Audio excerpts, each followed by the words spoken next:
Happy Friday, everybody. Howdy. From Tennessee. That seemed appropriate, didn't it? Howdy. Cousin Minnie Pearl. Okay. I wanted to talk a little bit today, just a quick one, about great books and another Raggedy rescue. I don't know if you guys have seen my recent Raggedy Andy rescue. I have a Raggedy Andy.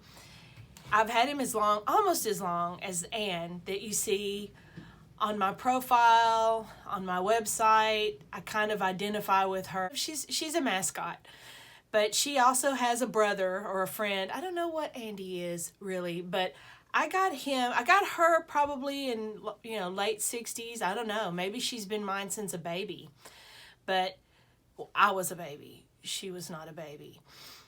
But around 1972, 1973, I got Andy because I felt like we needed Andy to complement Anne. Right. So I got Andy. I never really played with Andy a whole lot, maybe in the beginning, because again, there was this big, giant kind of back to the country push, what I call the Raggedy Renaissance. Raggedy's came out like at the turn of the 20th century. The homespun rag doll, made by hand, but then manufactured by the manufacturing world, companies and such. They came back into vogue in the late 60s and 70s, early 70s, because everybody was going back to the country. You remember like the Waltons and John Denver and, what else? Neil Young, Are You Ready for the Country? Woodstock, everybody was, moving to communes, and even families were, quilting came back into vogue, and making your own clothes came back into vogue. I have a lot of cool books that came from that time period. But let's stick with Andy for a minute, and then we'll shift over to the books. So I posted a picture of him. His arm was off. I never really played with him just a whole lot. He sort of got shuffled to the back, so he doesn't look as worn as my Anne doll does, because she's just, her cloth face and hands are all aged, and they have that real heavy patina, just love dirt on her that I think makes her very quaint. But when I put her next to Andy, he has almost no wear at all. You'll notice that his face is really still flesh colored and pink. I had to sew her face back on at one point, but his is still stenciled on really nicely, very clear. His eyes are a little scratched, but other than that, he looked all right. But just somehow he stayed with me. I guess I just didn't have the heart to get rid of him because he was a Raggedy.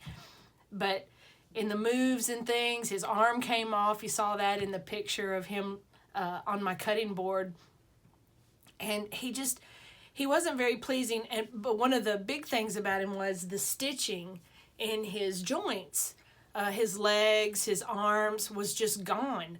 So I took him in hand. I'll probably make him a new set of clothes, but I went ahead and laundered his clothes and kind of checked those out. He had a lot of problems in the stitching. He was very quickly, very shoddily made by the Knickerbocker Toy Company. I think they were just cranking him out by the truckload. He felt different than my Raggedy Ann, and for me, I know I've said this before, feeling is everything. The way they feel, that's what it is for me. How they play, how they sit, how they feel, how they cuddle. That's what is important in a doll to me. Everybody's got their own opinions. That's mine. So I came upon him in pieces, and look at him now. He looks great, doesn't he? He doesn't have his hat. I think that was gone immediately. I probably took his hat off as a child because it was sewn onto his head, and I don't like that. When I was a child, I thought that clothes should come on and off. I liked making clothes. I like swapping clothes. You'd think I would be more fashion conscious personally, but I'm not. But I love that, and so the hat sewn on his head was just wrong, so I cut it off, and so of course it wouldn't stay on his head after that. So it got lost. It's gone. But here he is. His clothes look a lot better. I had to take the little bow off, iron it, and restitch it on. I ended up pulling all of his stuffing out, or most of it. Not his legs, but I realized that the reason that joint stitching came out was because he was overstuffed. So I pulled out a lot of that stuffing. There's pictures. I'm going to be posting a blog about it on conniegmurphy.com with a lot of pictures of what I pulled out of him. You might want to keep that in mind when you are passing down stuffed toys to your children, things you've held on to, or getting them from other people that are older.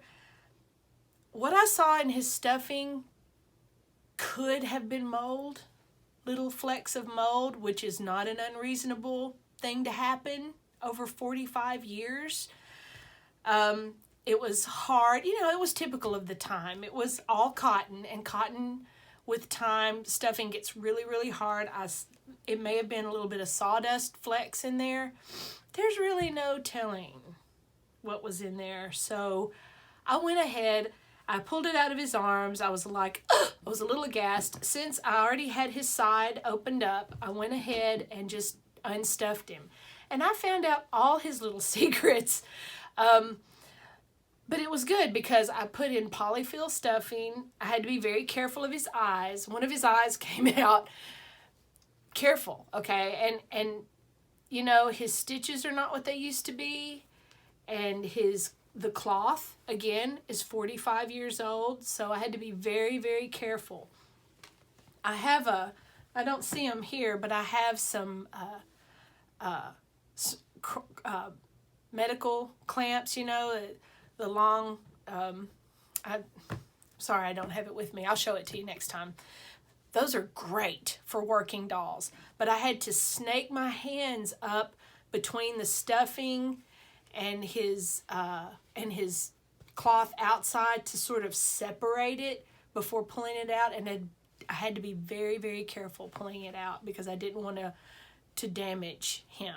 Because, they can't take a lot. Even if he wasn't played with as much as Anne, he still got old. And, you have to be careful when you get old. So, you fall and you can't get up. Well, dolls rip and can't be sewn up sometimes. They can, but it just is a lot of work. So, Andy is looking good. If you want to see more about him, check out the blog.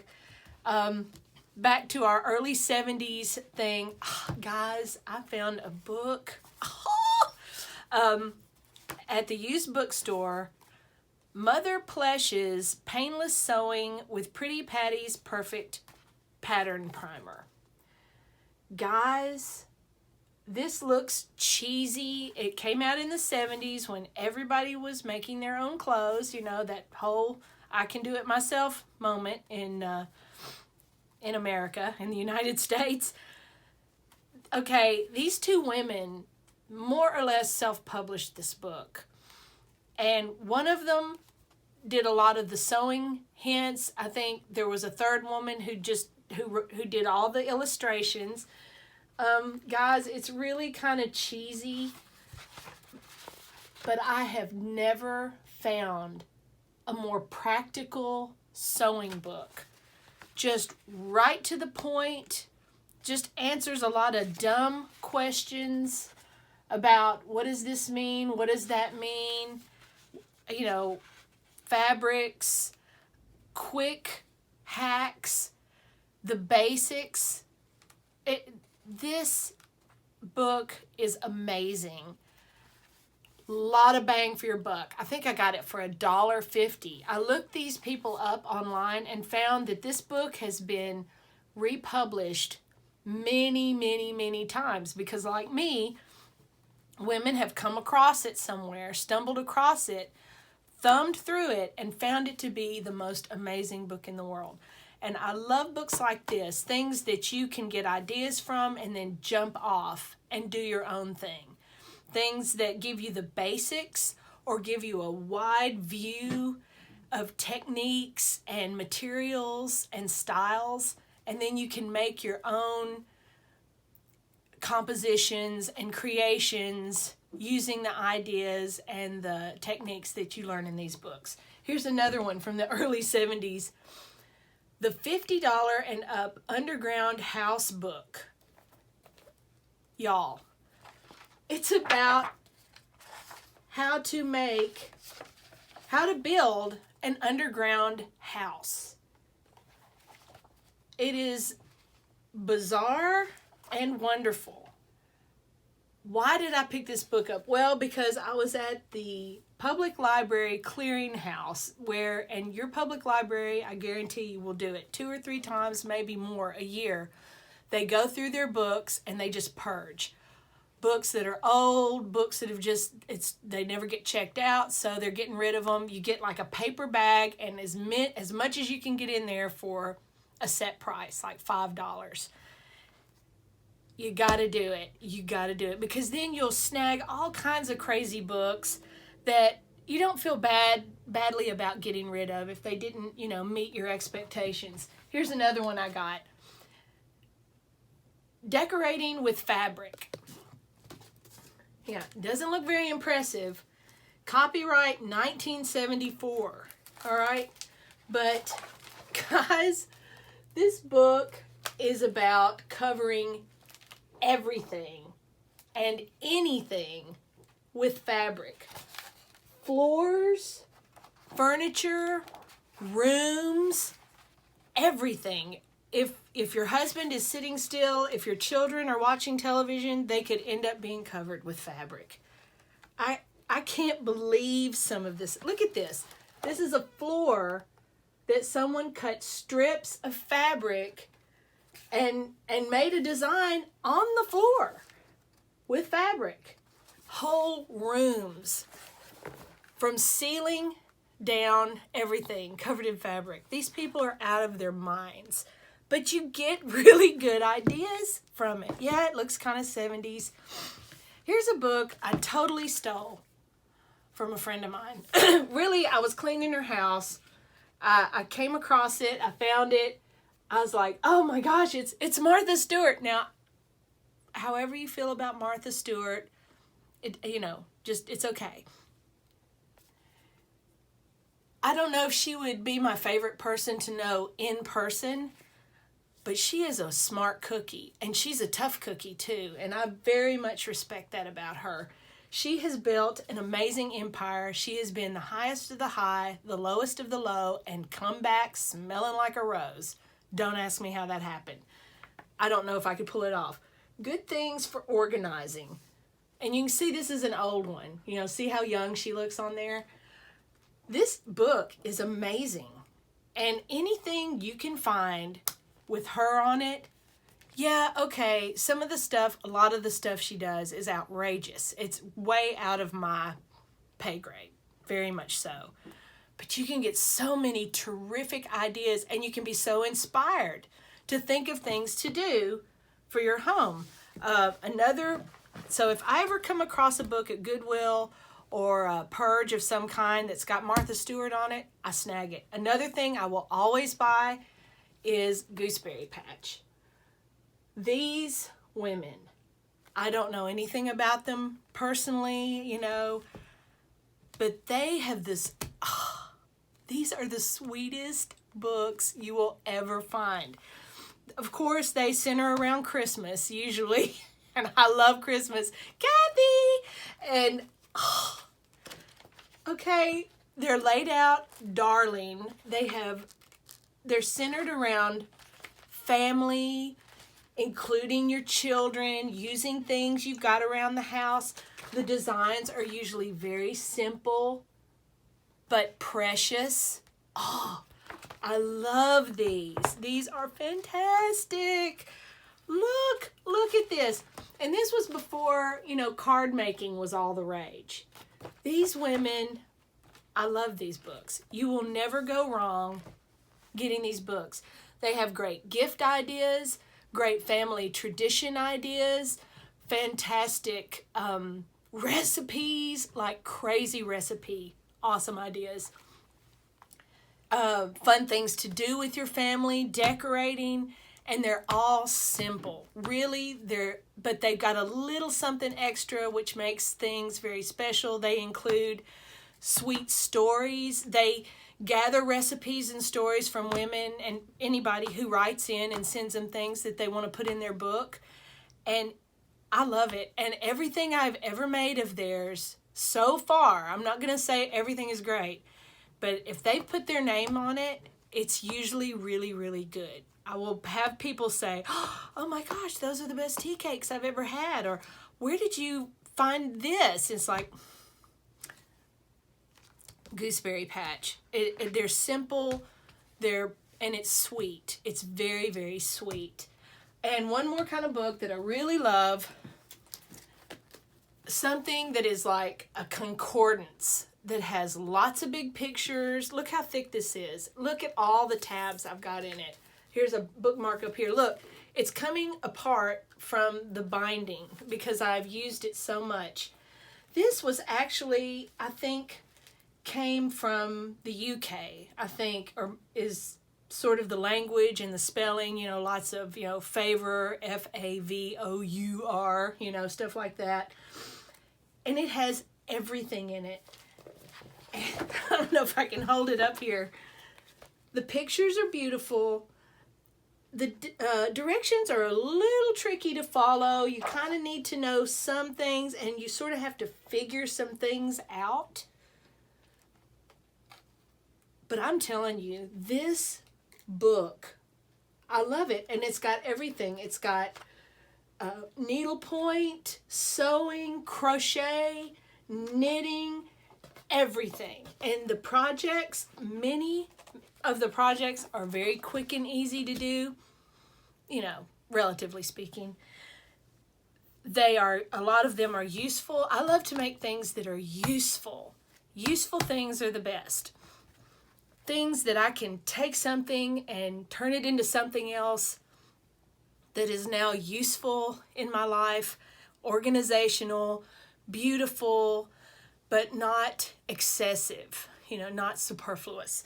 Those are the things I love. And if it's a big, thick book that covers a lot of things and gives you great ideas to jump off of, I've made so many things out of this book and given them as gifts. I didn't mind doing it. You know how you work on something for just ever and you meant it to be a gift, but now you're finally finished and you're not sure you can part with it because you've bonded with it emotionally. You've worked on it for so long. That's not going to happen with this. You'll make these things. Some of them turn out. Most of them turn out. Some of them you got to kind of tool around with them a little bit. But you can crank them out and give them away happily, not feeling like you've just given away part of your soul. So this is a great book. Okay, so I don't know if there's anything else to talk about. I'm making this one. I said it was going to be brief, but blah, blah, blah, blah, blah. Next time, I'm going to talk about how incredible Instagram is and tell you how I've learned so much. That hack, that little, scroll down my page and find the video that Cherie put. I think it's maybe 3 weeks ago, a month ago, but it was all these little cool ways to mend. It's sort of a fast-forwarded video of different ways to stitch and mend and alter clothes. I have used so many of those little ideas in everything I've done. Well, on Instagram, that probably is where that little video originated, maybe. I subscribe to a lot of stitchers, people who creatively mend, like the video that Cherie posted on Peace Home, somewhere down there, and lots of designers. I've even got a few like haute couture video people, you know, French people and people in big cities, people who design gowns and specialty clothing, high fashion. And I've watched them, you know, some of their quickie videos, just them hand stitching. And I've gotten so many ideas watching them. They are gracious and kind in the community that I see a lot of the same names underneath them of people that follow me or that I follow. And it just feels like there's other people who are weird like me No, I'm not a high fashion designer, but there's a lot of things, a lot of basic things you can learn. And these people are just tickled to death to share their ideas and offer workshops and different things. And just from scrolling through my Instagram feed, I've learned all kinds of really cool, quick things to do. I've gotten a lot of inspiration, and I really have enjoyed that. That's probably been one of the best things about Instagram. So don't let it intimidate you. If you've not been on Instagram, explore it. It's fun.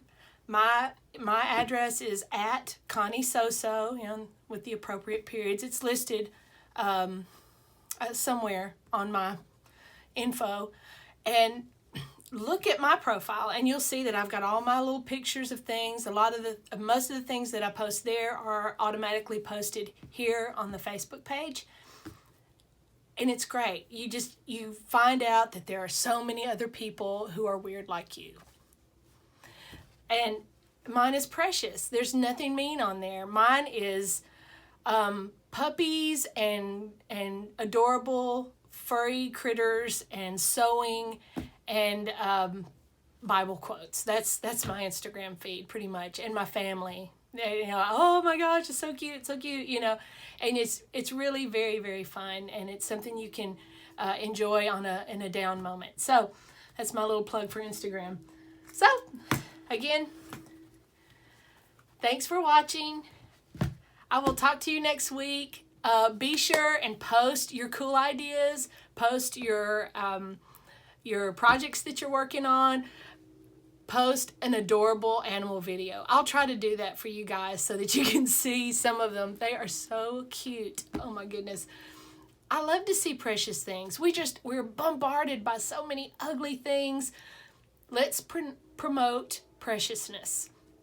That's your assignment for the week. Promote preciousness. We love precious things. We love to think about and talk about and look at. Doesn't mean we don't know that there are bad things out there, but let's promote some good things. Let's talk about sweet things. Let's make each other smile. So have a great weekend, and I look forward to seeing you next week. Bye.